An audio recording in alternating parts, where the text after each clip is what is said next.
పత్రికా మిత్రులందరికీ నమస్కారం. బీఆర్ఎస్ పార్టీలు ఒకటి అసెంబ్లీ ఎలక్షన్, తర్వాత పార్లమెంట్ ఎలక్షన్స్, మళ్ళీ లోకల్ బాడీ ఎలక్షన్స్.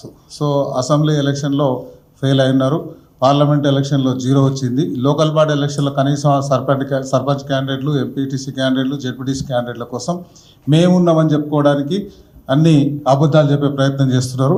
సో మేము ప్రజలకు క్లారిటీ ఇవ్వాలని 2022 సంవత్సరంలో అప్పుడు వాళ్ళే గవర్నమెంట్ ఉన్నది, జూరాలకు సంబంధించి డ్యామ్ సేఫ్టీ అధికారులు ఎవ్రీ ఇయర్ అక్కడ విజిట్ చేస్తారు. విజిట్ చేసినప్పుడు 2022 సంవత్సరంలో ఆ వాటర్లో ఉంటాయి ఆ రూప్స్ కానీ, రబ్బర్ సీల్స్ కానీ అవన్నీ ఉంటాయి. ఇవన్నీ రీప్లేస్ చేయాలని 11 కోట్లతో 2022లో టెండర్ పిలిచారు. వాళ్ళు టెండర్ పిలిస్తే ఆ టెండర్ వాళ్ళకి కావాల్సిన కాంట్రాక్టర్కి ఇచ్చిండు, వాడు ఇప్పటివరకు పని చేయలేదు. సో ఇప్పుడు సీ గారితో మాట్లాడినా ఆ టర్మినేట్ చేసి వేరే విలువమని చెప్పి మళ్ళీ అదే డ్యామ్ సేఫ్టీ అధికారులు కనీసం 8 గేట్లు మార్చాలంటే మొన్న మధ్యలో జనవరి ఫిబ్రవరిలో టెండర్లు పిలిస్తే మొన్న మేలో స్టార్ట్ అయ్యి 4 రీప్లేస్ చేస్తున్నారు, 4 చేస్తున్నారు. అదే క్రమంలో అడ్వాన్స్గా వాటర్ వచ్చింది కాబట్టి ఆయన కూడా సిఈ గారు వాళ్ళు అక్కడే ఉండి అది పర్యవేక్షిస్తున్నారు. అది అయిపోతుంది. అది టెక్నికల్గా 12,50,000 క్యూసెక్స్కు డిజైన్ చేసిన డ్యామ్ అది గేట్స్. సో అవుట్ ఆఫ్ 62లో 4 గేట్లు రిపేర్ చేసినంత మాత్రాన అది ఓపెన్ కాకపోయినా వాటర్ సేఫ్టీకి డ్యామ్కి ఏమి ఇబ్బంది లేదు. వాళ్ళకు తెలియంది అది చెప్తున్నారు. అదొకటి దృష్టిలో పెట్టుకోవాలని, వాళ్ళు ఉన్నప్పుడు అప్పుడే తెలుసు వాళ్ళకి డ్యామేజ్ అయినాయి, దానికి సీల్ చేయాలి, అవన్నీ వేయాలని. టెండర్ పిలిచింది కూడా వాళ్ళే, కానీ పని చేయలే.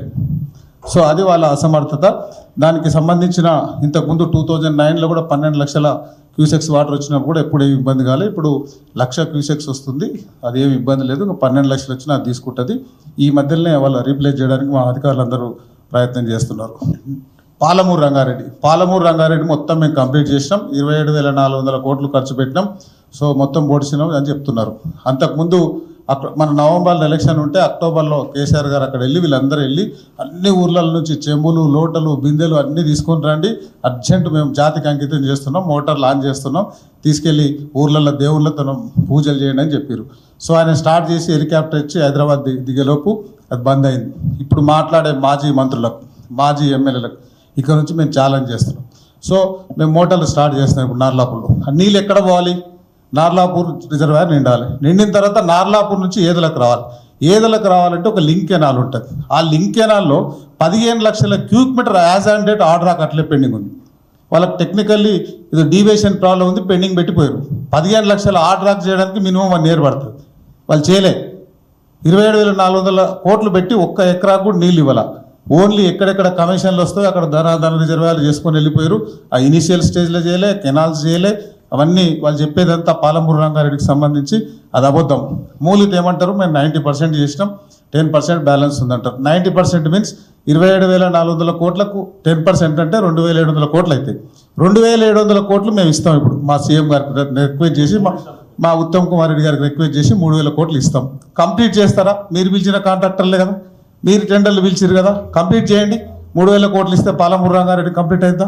ఇవన్నీ డీటెయిల్ తీసుకొని నేను మా ఉత్తమ్ కుమార్ రెడ్డి గారి దగ్గరికి వెళ్ళాను మొన్న. ఈ మధ్యలో వెళ్తే యాజ్ అండ్ డేట్ అది కంప్లీట్ కావాలంటే 60,000 కోట్లు కావాలి. సో వాళ్ళు చెప్పేదంత అబద్ధం. వాళ్ళ కాంట్రాక్టర్లు కానీ వాళ్ళు కానీ అన్నీ ఆ క్లైమ్స్ వేసి అవేసి టెక్నికల్ ప్రాబ్లం చేసి క్రియేట్ చేస్తున్నారు. పాలమూరు రంగారెడ్డి గురించి మాట్లాడే అర్హత వాళ్ళకి లేదు. అంతకుముందు ఆయన నేను కుర్చీ చేసుకొని ఇలా చేపిస్తాను చెప్పిండు, ఏం చేపించలే. ఆయన కుర్చీ దొరకలే, వీళ్ళు కుర్చీయలే, వీళ్ళు పోయి మాట్లాడే ధైర్యం చేయలే. ఈ దద్దమ్మలు, ఈ సన్యాసులు మళ్ళీ ఇప్పుడు మా గురించి మాట్లాడతారు. ఇంకో ఆయన మాట్లాడతాడు, మాజీ మంత్రి. ఆయన ఏం మాట్లాడతాడంటే మా సీఎం గారికి ఇరిగేషన్ మీద అవగాహన లేదంట.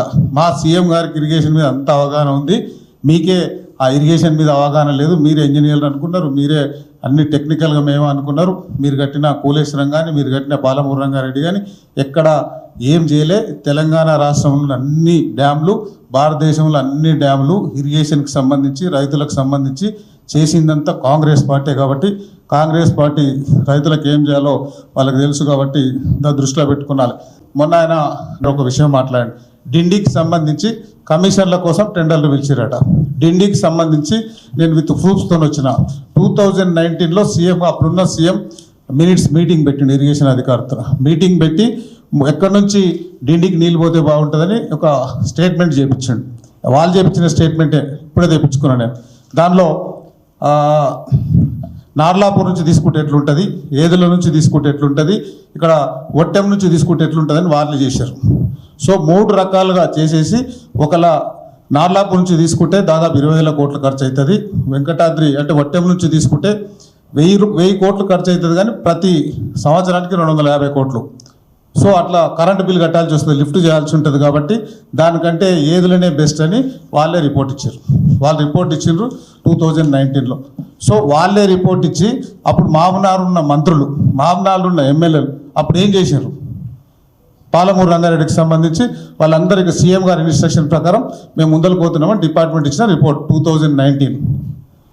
సో ఇట్లా అన్ని అబద్ధాలు చెప్తున్నారు. కాబట్టి ఆ పాలమూరు రంగారెడ్డి నుంచి అక్కడ నీళ్లు పోవడం అనేది కామన్. నార్లాపూర్ నుంచి పోవాలా, ఏదల నుంచి పోవాలా, ఒట్టెల నుంచి పోవాలనేది టెక్నికల్గా డిపార్ట్మెంట్ అధికారులు చేస్తారు. వాళ్ళే చేశారు. మళ్ళీ ఇప్పుడు ఏదల నుంచి ఎందుకు తీసుకున్నాలే, ఒట్టెం నుంచి తీసుకున్నాలో వాళ్ళే అంటారు. దీనికి సమాధానం చెప్పాలి, వాళ్ళు చేసిందే కదా. సో ఇట్లా ప్రతిదీ వాళ్ళకి మధ్యకాలంలో కాంగ్రెస్ మేము ఇచ్చిన గ్యారంటీలు కానీ, మేము ఇయ్యని గ్యారంటీలు కానీ, ప్రజలకు మేము చేస్తున్న అభివృద్ధి సంక్షేమ కార్యక్రమాలు కానీ ఇవన్నీ చూసి వాళ్ళు కడుపుల కత్తులు పెట్టుకొని విషయం కక్కుతూ ప్రజలకు ఏదో అబద్ధాలు చెబుదామని చూస్తున్నారు. ఆ అబద్ధాలు ప్రజలు నమ్మే పరిస్థితులు లేరు. మీరెంత తల ప్రాణం తోకకొచ్చినా, తల కిందికి పెట్టినా, మీ కాళ్ళు మీనికి పెట్టినా, లోకల్ బాడీస్లో మీరు 0తో మొత్తం ఓడిపోతారు. మీకు రెస్ట్ ఇచ్చినాం, మీరు రెస్ట్, మీకు ప్రశాంతంగా ఉండండి, 5 ఏళ్ళు మాకు పని చేయమని ఇచ్చారు. మేము 5 ఏళ్లలో ప్రజల వాళ్ళకి ఏం అవసరాలను తీర్చే బాధ్యత మాది. Thank you.